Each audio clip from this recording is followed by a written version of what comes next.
Mungkin sekarang Indonesia belum menerapkan lockdown untuk meminimalisir penyebaran coronavirus. Tapi tidak mustahil, Indonesia akan menerapkannya suatu saat nanti. Melihat penyebaran virus corona yang semakin cepat meluas. Dan memang, sudah seharusnya Indonesia menerapkan lockdown secara total. Karena apa? Karena jumlah orang yang terpapar virus corona di Indonesia telah mencapai 790 orang per tanggal 25 Maret 2020. Nah, di sini gue ada 3 tipe berbeda dalam menanggapi hal ini. Lihat ya, kalian termasuk yang mana? Yang pertama, apa benar? Hoax sekali Bisa biasa aja kali, virus biasa doang. Matikan di tangan Tuhan. Malah di rumah enak, bisa mager-mageran, main, tidur-tiduran. Nah, seakan orang ini tuh bodoh amat gitu sama virus corona. Dari yang gue pikir, mereka ini berpikir kayak gini karena mereka belum kena. Coba mereka udah kena, pasti mereka lebih berhati-hati lagi. Yang kedua, malah kebalikannya. Apa bener?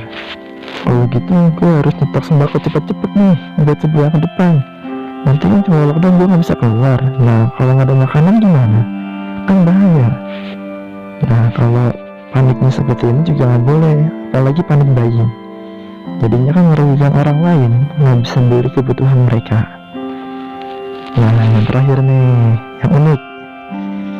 Dia ngomong kayak gini, nih bisa jadi kesempatan gue nih beli masker sama hand sanitizer. Nah, terus nanti pas lagi genting-gentingnya baru deh gue jual. Pasti gue bakal untung banyak nih. Nah, menurut kalian termasuk yang mana nih? Apakah dari salah satunya atau tidak ada? Terus yang mana dong yang benar?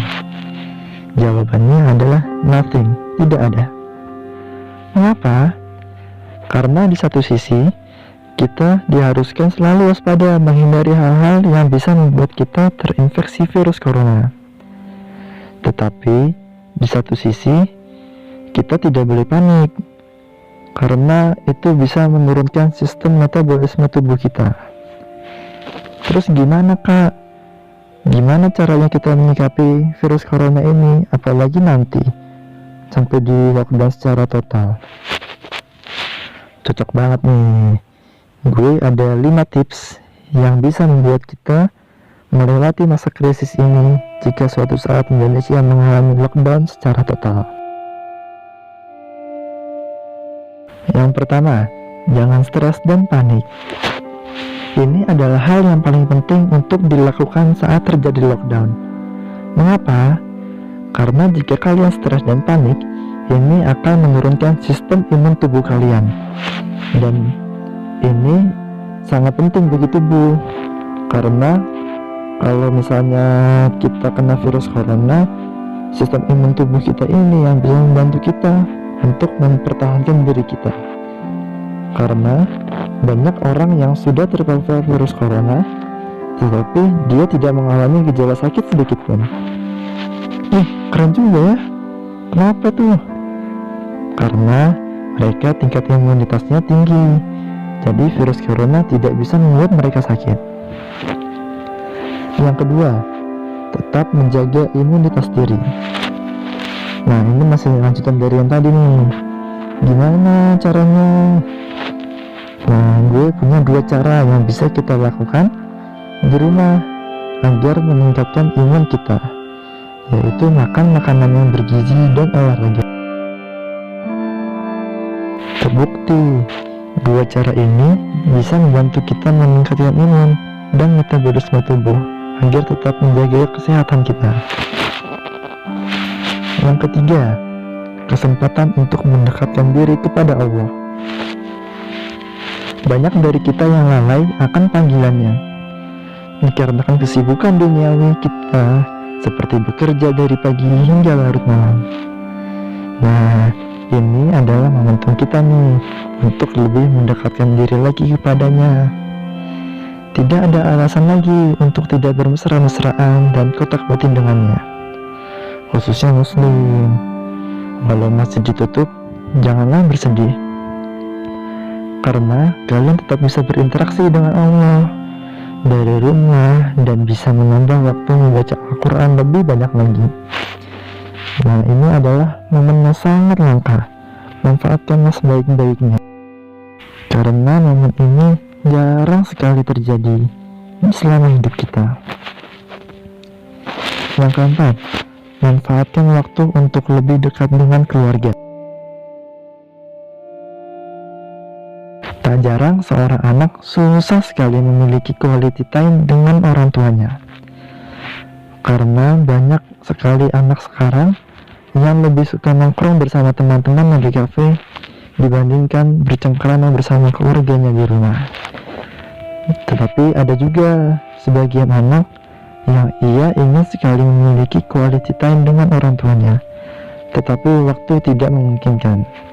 Dikala anak masih tertidur pulas di pagi hari, sang ayah dan ibu sudah pergi bekerja sebelum sang anak bangun. Dan ketika si anak terlalu lelah setelah mengikuti KBM di sekolah dan ibu, ia langsung tertidur sebelum ayah dan ibunya pulang ke rumah. Ini sangatlah ironis, bro, karena anak bukan hanya sekedar membutuhkan makan dan uang jajan semata, tetapi yang lebih dari itu, ia membutuhkan kasih sayang orang tua yang tidak bisa digantikan oleh pembantu ataupun kerabat. Jadi manfaatkanlah waktu ini sebaik-baiknya, khususnya bersama keluarga tercinta. Yang kelima, yang terakhir, manfaatkan waktu untuk menambah skill baru. Ini menjadi momen yang tepat untuk mengembangkan diri dan skill, karena selama ini kita selalu disibukkan oleh kegiatan keseharian kita. Padahal di lain sisi, kita ingin belajar banyak hal baru. Nah, inilah saatnya, tunggu apa lagi? Manfaatkan waktu luang ini untuk hal yang positif dan lebih produktif lagi, agar kita menjadi insan yang lebih berwawasan dan cendekiawan. Nah, udah tahu kan apa aja yang mesti kita lakukan jika lockdown diberlakukan di Indonesia. Jadi jangan panik, semua itu pasti ada hikmahnya, dan di balik kesulitan pasti ada kemudahan. Percayalah kawan, semua ini akan berlalu dengan kehendaknya. Nah guys, silahkan komen ya bagi yang mau request topik. Permasalahan apa sih yang mau dikulik lebih dalam? Dan juga jangan lupa semangatin gue dengan cara apa? Like dan subscribe. Terima kasih. Dan jangan lupa, inti dari segala keilmuan adalah adab. Karena ilmu tanpa adab ibarat api tanpa kayu bakar, dan adab tanpa ilmu rasanya roh tanpa jasad. See you in the next podcast.